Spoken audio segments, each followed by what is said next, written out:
Hey guys, so I am really excited to take you guys on this week's garden tour. We still aren't getting a ton of things out of the garden, but a lot of the things that we have planted have popped through.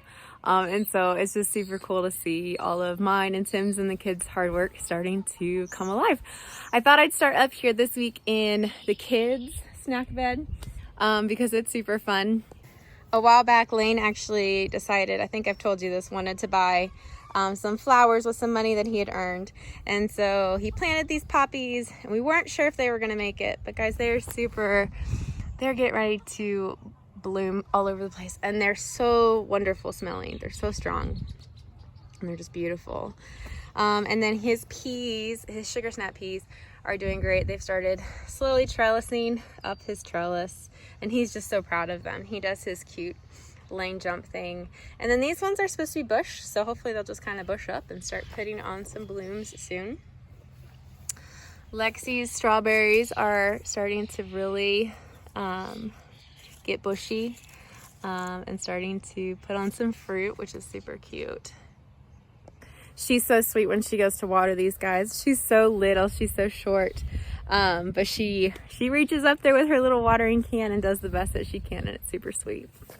Spencer and my tomatoes all are starting to really struggle. You can see they're starting to try to put on new things at the bottom, and normally I would kind of get rid of those, but they're really struggling. We've had some extremely cool nights, not below freezing where we'd get a frost. But you can tell that the tomatoes just have not been enjoying it. I bought some organic tomato food, some plant food that I'm putting on mine, and I'm gonna put some on his as well, just to see if we can kind of get those to perk back up. But I definitely think, while I probably wouldn't normally, I think I'm gonna let those little suckers grow at the bottom to see if maybe they don't bounce back using those. On the other side, Lexi's strawberry plants are putting on the strawberries. We had a caterpillar that I got to teach the kids about how to pay attention for pests, and we got to feed that to the chickens. Yay, permaculture.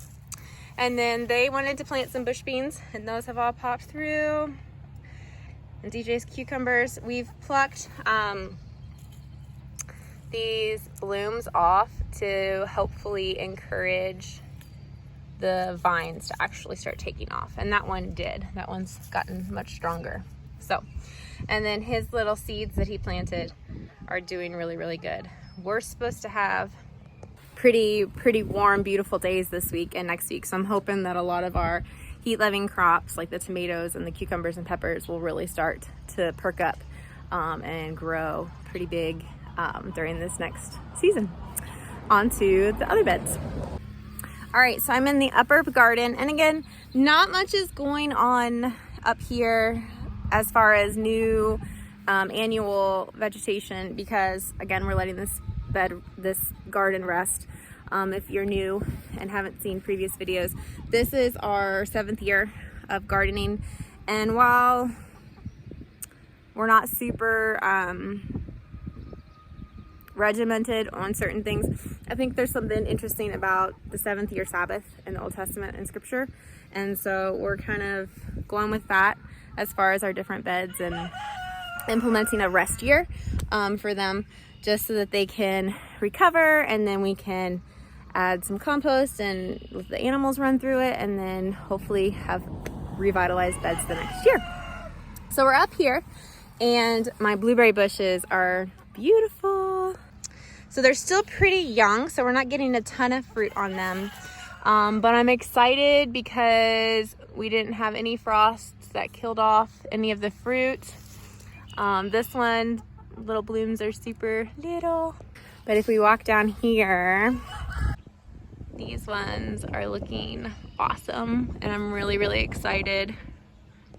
We were mulching the little teeny tiny ones along the perimeter fence yesterday, and the kids were like, "Mom, why did you plant so many blueberries?"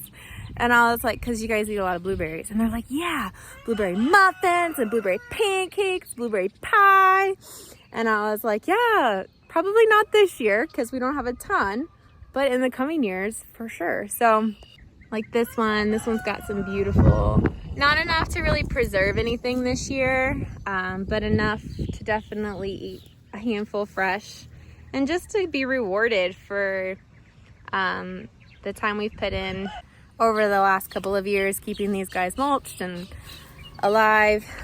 So it's exciting. And then the other thing I planted up here, which I'm really excited about, and was new for me last year, I started doing some research on something called garlic scapes. And so you can see that my garlic bulbs are doing awesome, but they're starting to put on these little hardened, and then eventually this stuff will curl. And this is called a garlic scape. And it's just one of the signs that your garlic is starting to get ready to harvest. They're a little small this year compared to what they were last year.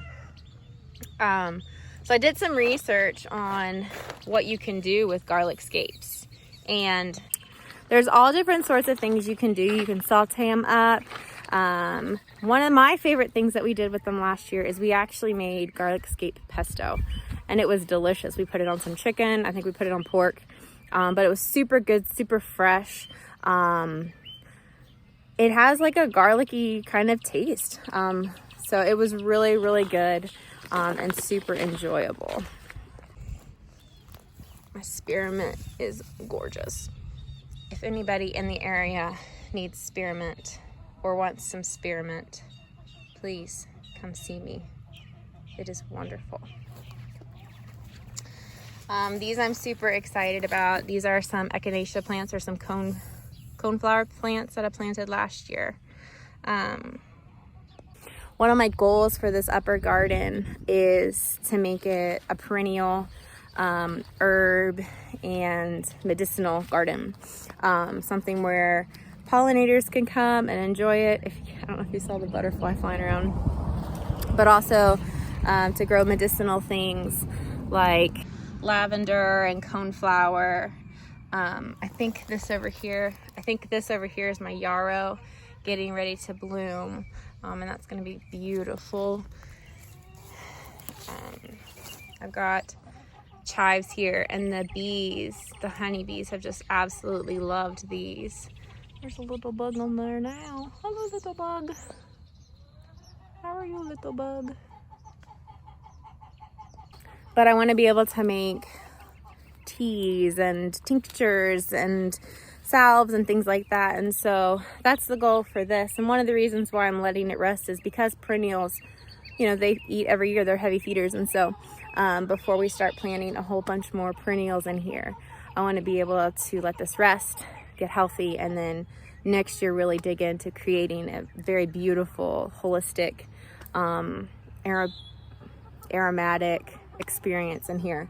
I'm thinking about maybe getting a bench or something to sit in and just be able to sit and to take a break in here. I think it's gonna be super pretty and super lovely smelling. The last thing in this garden before we head to the next one is down here. This is where I planted my asparagus. You can tell I am not super great at keeping asparagus, but this one skipped and went to seed. I've got a couple little ones down in there. But I'm gonna grab these because this is what I'm gonna eat with my breakfast today. The kids are at Grand's, and from where I don't have a ton of asparagus, from where I'm not super great at growing it, I generally eat asparagus with a dippy egg on Wednesdays. So this is my breakfast and I'm excited. But I've got some asparagus that I purchased that I have in pots, and so I'm hoping to really, at the end of the season, once the asparagus puts on seeds and I collect some of those seeds, I'm hoping to really dig in over there and get that healthy and mulched and ready to hopefully grow lots of asparagus next year. All right, so we are down at the final garden space, our big garden for no other name. And so I'm super excited to show you some of the work that the kids and Tim and I have finished done in here. We still have a little bit to do as far as like this first planting, but I'm really, really excited to see and to show you guys where we're at. All right, so we're gonna start down here on the end. That's not super impressive because stuff has not started coming through yet. But in this first row, okay, so let me backtrack. I love having my kids in the garden, but they get super bored. And so I created, with Tim's help, just this little space here in the middle for them to goof off and play on. And then they're flipped over right now, but under this tree, especially in the later part of the day when it's warm, they have some chairs that are in the shade of the tree. And that's just one way I'm trying to help them hang out with me out here. My oldest is super great about working with me. The other ones, they get a little distracted. So, but this first row down here, I planted some sunflowers. And then once those start to pop through and I see how they do, I'm actually going to come behind them and just plant some beautiful flowers. And then this space will just be a pretty place. If Lexi or the kids get into it and start helping me harvest, it's flowers and it's fun things, and not necessarily something that we would want to eat. But if they get into the food, it is what it is. On this front arbor, which I thought was super fun, it's kind of like an arbor into their play place. Isn't that super fun? I don't know, trying something different. DJ helped me plant over here. Oh, we have a sprout. Hello, hi friend, welcome. This side I believe is trombonzino, which is a big gourd. I've been told it tastes a lot like squash or zucchini, like your typical gourds. But the nice thing about trombonzinos is they grow super huge. The plants are extremely prolific and they store really, really well. So if we have an abundance of them, we can use those to help feed the pigs this summer, which I'm super excited about to help cut down feed costs. And then on this side, DJ really wanted to plant pumpkins this year. So we planted some of the little pie pumpkins and none of those have popped through yet. But something I'm really trying to embrace this year is making sure that while this is how I feed my family predominantly, I also want my kids to enjoy it. And so if I can grow something that they enjoy, like sunflowers, one of my kids wanted sunflowers, or pumpkins, that's super important to me. And another way I kind of help them be involved is I let them pick where we plant stuff. So I give them an option. In this row, I needed one of two things. Which one would you want to plant? And then I let them pick. And so that's kind of what we did here on this first row. I'm going to show you. This row here is going to be our attempt to grow some corn. And then on down, again, these are newer seeds that we just recently planted, so they haven't sprouted through yet that I know of. And then down here after this stick is some okra of one variety and then a second variety of okra. And I love to put okra in soups. I love to put okra just plain. Oh look, we have little okra friends that have come to play in our garden. Oh, the okra's starting to actually really come through, which is awesome. I just finished the chores and so I haven't been over here yet today. So these guys are fresh today, which is super fun and exciting to see. The second row, ignore the weeds. I haven't been out here to weed for a couple of days. This second row is an example of letting the kids pick what they wanted. I know what we need as far as like what we'll eat through the winter and things. So I try to give them options within what we need. And so in this row, they picked beans, to plant a bunch of beans. And then also, so this beginning from the little marigold up, you can see little bean friends starting to sprout. Hi, little friends. Oh, that's a bigger one. It's kind of big. So the bean seeds are starting to sprout. And then down here on the end, Lexi wanted to plant, I think she wanted to plant purple beans. So I think these are purple beans, and these guys are popping through. Yeah, purple beans. These guys are starting to pop through beautifully. And so she did a great job helping mommy plant purple beans. These are all weeds over here. Ignore the weeds. These are the beans. And then the marigold. I like to put marigolds in the garden for a couple of reasons. They help deter pests and bad insects, but they're also just beautiful. And they encourage pollinators and stuff. So anything that I can include that does multiple things for me is a benefit. It's beautiful, it's encourages good pollinators, and then it deters some certain bad pollinators as well. All right, so this next row, it is what it is. We'll see if it perks up over the next couple of days with the heat. But These are my pepper plants, and they're starting to turn purple, so I'm hoping it's not a nutrition deficiency, because my tomatoes, some of them, let me see if I can get out of my shadow. Some of them are having the same issues, but then you have this one here that's thriving really, really good. All the way down, it's kind of hit or miss. And so with these guys, the feed that I got for them says to do it once a week or so. So I'm just gonna be diligent on that and keep my eyes on those. And if it looks like we're gonna start having issues with our plants, like this poor guy, he just isn't, I don't think he's gonna make it. If I start seeing that we're gonna have some really bad issues, I'll go ahead and run to town and grab some tomato plants to replace these poor guys. But hopefully most of them will survive. Part of their struggle is, I think, due to the cooler evenings. Part of them, they were probably a little too big in their pots, and I never got them up planted. So they just kind of hit the struggle bus. But hopefully, I'll show you a row here in a second that looks like it's recovered pretty well. This next row here is a partial row. I haven't planted this one yet. Hopefully by the end of today or tomorrow, I'll get this one planted. In this row, we finished up the last part of our, you can see here, the eye, the 50-pound bag of potatoes, and it wasn't enough to, you can see it's kind of like, where are you? There you are. I'm like sticking up. I'm like, I'm gonna survive. It wasn't enough to cover this whole row, so we came back through with bean plants, because bean plants don't have a really super deep root system, so they won't compete. Plus they are fast growing, so they'll be in and out pretty quickly. And so that's that row. The next row is a mixed story, like my other peppers and tomato plants. Some are doing great, some are not doing so good.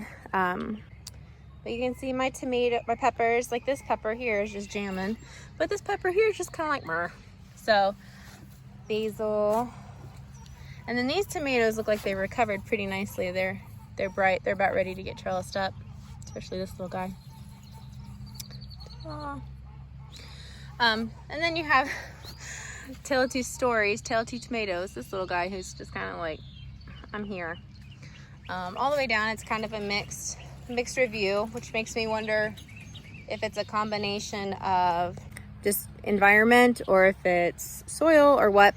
But I'm hoping, like I said, and I'll probably say it a couple more times, that the warmer temperatures will help kind of encourage them to go. Like this pepper's doing lovely. Say hi, I'm friendly. I'm a big pepper. I'm a nasty weed. Goodbye. All right, this next row is super fun for me because, again, this row was helped with my littles. So the beans, you can tell when you work with kids. Some beans are like really close to the surface and just take off. Others of them either get misplaced or are planted really, really low and then just don't come up. But it's one of those things where I think I may have had like a little critter on that one. I don't know. Yeah, little critter. It's one of those things where as a parent, you have to decide what's more important. Having like this perfect garden or having some mistakes and being able to say, you know what, it's okay. My kids were here. My kids were learning. I was spending time with my kids. And I still battle that because I stay at home with my kids and this is how I feed my family. But at the same time, like what's more important, this perfect garden or my kids knowing that their mom loves them and is willing to sacrifice perfection to be with them. And so that's, again, this row. Down here on the end, we've got bush peas.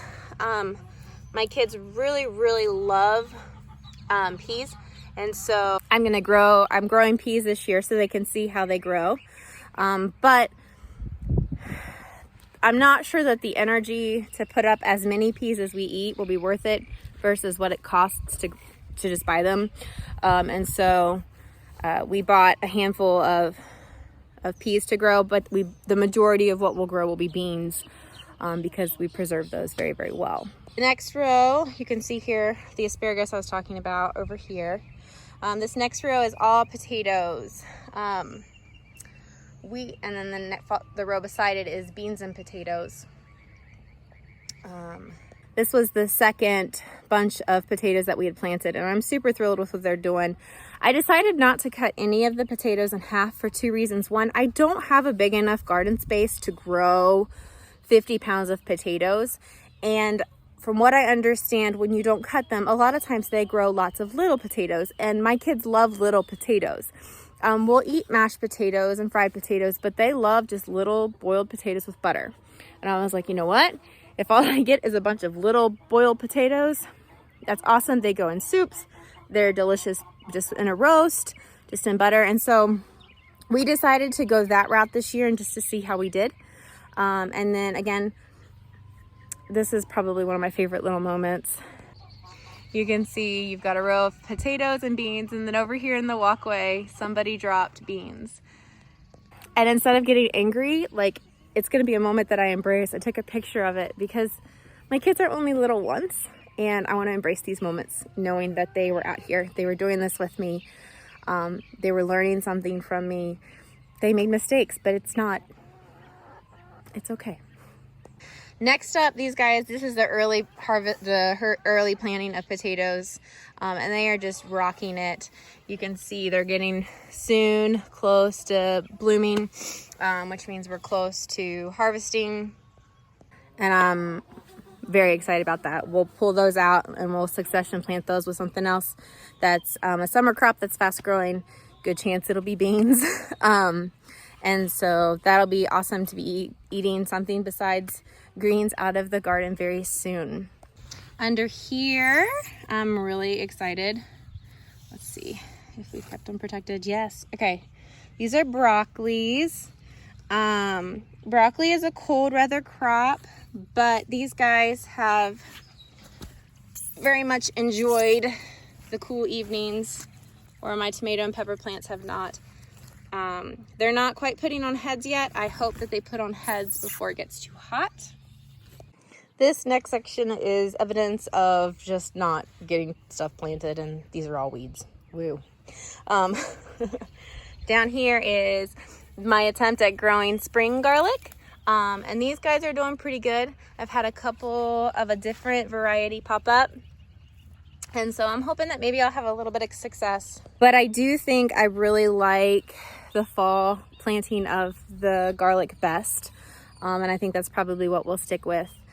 Especially now that these beds are almost ready to go no-till completely. We can plant garlic down here this fall, and that'd be good. All right, in this bed, we have some squash and we have some zucchini seeds started. And the squash is starting to come up. So hi friends, welcome to our garden. Thank you for coming. My next row is my strawberries that in the last video I mentioned the chicken had gotten into and planted eggs right here, or laid eggs right here. But quite a few of them are bouncing back and starting to put on fruit. They're not super big fruit, but it's a one-year plant. We'll see how they continue to do. But my kids are very, very excited to have fresh strawberries from the garden. And if you've never had fresh strawberries, like picked at the peak, they're so good. They're so sweet and so soft and delicious. My cucumber plants that we planted are doing good. Hopefully before the end of the week, I'll get the seeds started so we get succession cucumbers for pickling and fresh eating. And then over here, my sugar snap peas have also very much enjoyed the cooler evenings. We'll see how they handle the heat. I'm hoping that they'll soon start putting on blooms so we can have some sugar snap peas. And then this next section, I'm telling you, we have eaten so much kale. My kids, up until this year, were not big kale fans, but we've made sauteed kale, cream kale, just thrown kale in eggs, and we have just eaten the kale. So these plants have definitely blessed us with just abundance of kale. You can see just how much we've harvested off of it. I don't know how much longer we'll have on this, but you can tell that the newer stuff is starting to be a little more tough and woody compared to the spring leaves. But we're going to be thankful for these until they stop, and then we'll plant something in their place. The Swiss chard as well has been doing great. My spinach, not so hot. I think we're going to try some spinach this fall. But my lettuces, we've had some form of lettuce almost every meal for the last couple of weeks, whether that's in tacos or as a salad or on a sandwich. My kids are not huge lettuce eaters, and so we go light on the lettuce and heavy on everything else. But even just not having to buy one of the cartons of organic lettuce, I'm sure we've probably saved in the last 2 months $30 or $40 worth on lettuce just from this little bit of lettuce. And so, like, I encourage you, even if you don't grow a huge garden, but you want to grow something in the spring and in the fall, find you a little pot or a bucket or something and raise lettuce. Because I don't know if you'll buy the regular or the organic, but they're anywhere from $3 to $5 for these little totes of lettuce that a lot of times you don't even eat all of it. When you can grow, this is maybe a 5 foot, 6 foot space of garden with just some mixed lettuces.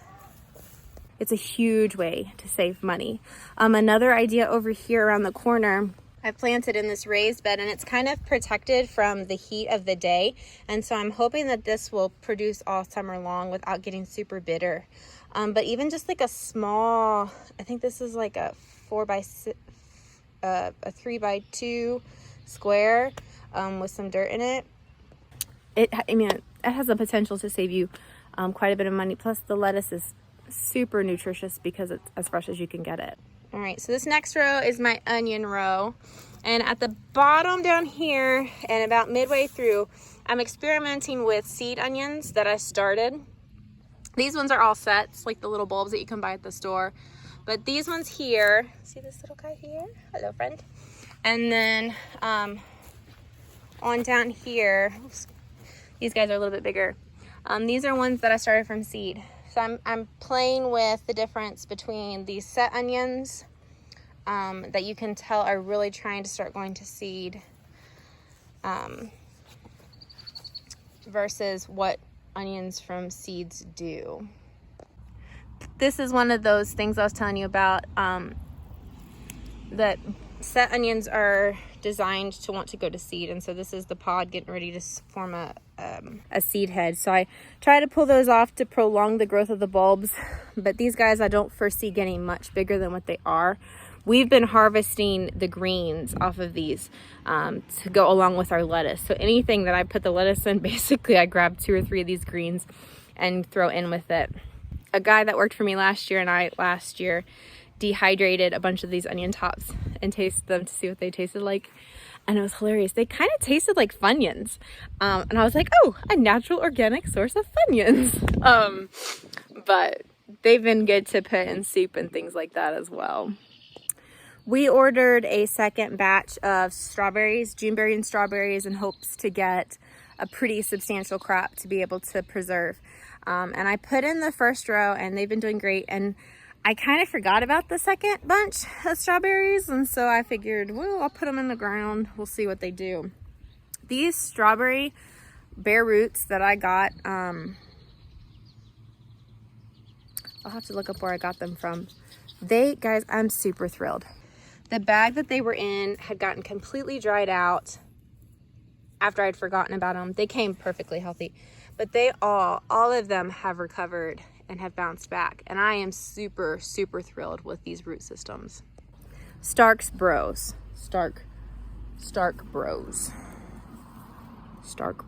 That's who these strawberry roots are from, and I am super pleased with how these guys came back, even after they probably should have died, but they didn't. I'm very excited.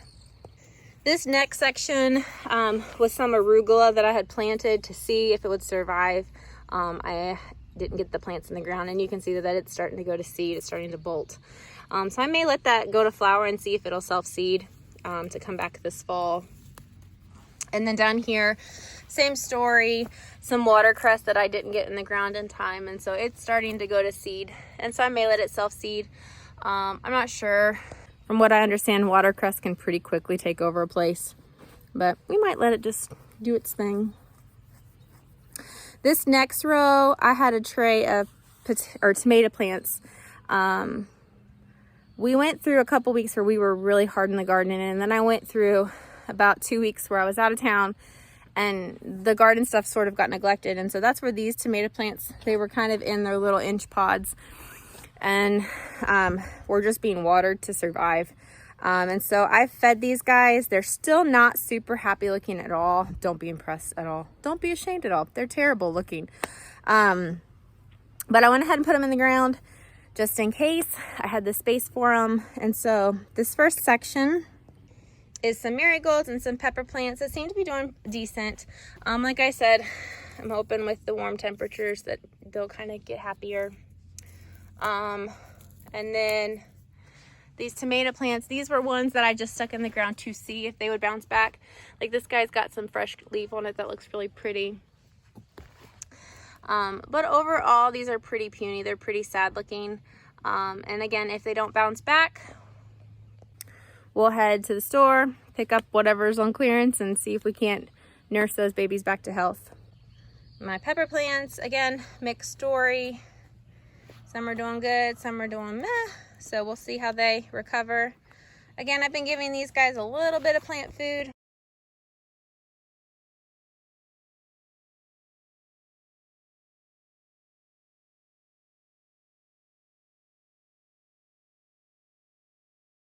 Is a row that I'm excited about. It's our strawberries. This is the other section of June bearing strawberries that I was telling you about. And they are doing beautifully. We're getting little blooms on them. And then hopefully next year, these guys will just take off. From what I understand, about 2 years is what you're looking at for the plants. And then at that point, you either want to replace them with new plants or runners or things like that. So I'm toying with how to grow strawberries, what to do with the strawberries, and we'll go from there.